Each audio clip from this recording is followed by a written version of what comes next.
Iran versus Israel. Ibig ba sabihin nito ay Muslim versus Kristiyano? Bakit ba laging nag-aaway ang Iran at Israel?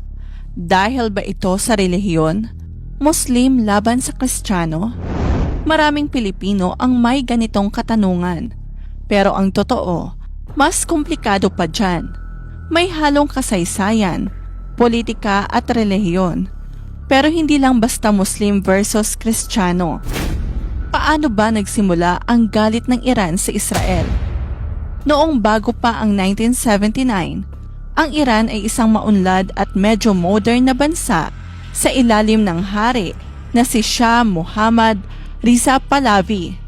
Kaibigan noon ng Iran ang mga bansang Amerika at Israel. Pero noong 1979, nagkaroon ng malaking revolusyon sa Iran. Pinatalsik ang hari ng Iran at isang matandang religious leader na si Ayatollah Khomeini ang naging leader ng bagong Islamic Republic.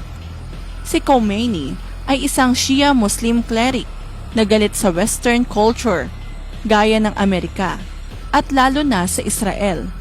Ang paniniwala nila, ang Israel ay imperialistang estado na nagsakop sa lupa ng mga Muslim. At kakotsaba ang Amerika ng Israel, kaya kalaban na rin ito. Simula noon, pinutol ng Iran ang relasyon sa Israel at tinanggal ang embahada nito sa Iran.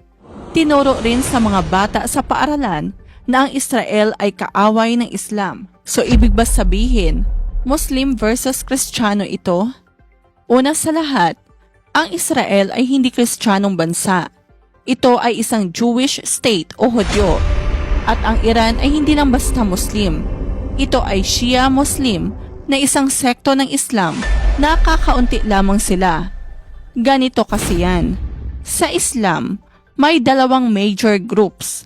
Sunni Muslim, ito ay majority ng mundo tulad ng Saudi Arabia, Egypt at Indonesia. Samantala ang Shia Muslim naman ay minority. Kadalasan matatagpuan sa Iran, Lebanon at ibang parte ng Iraq. Ang Iran ay gustong maging protector ng Islam, kaya kahit sa mga kapwa Muslim na ibang sekto, lalo na sa mga Sunni Muslim, ay may tensyon sa pagitan nila. Kung tutuusin, hindi lang Muslim versus Hudyo o Kristiyano. Ito ay Iran versus Israel, Iran versus US, at Iran versus Sunni Muslim countries. Sa katunayan, maraming mga Sunni Muslim na bansa ang tahimik na nakikipag-cooperate sa Israel.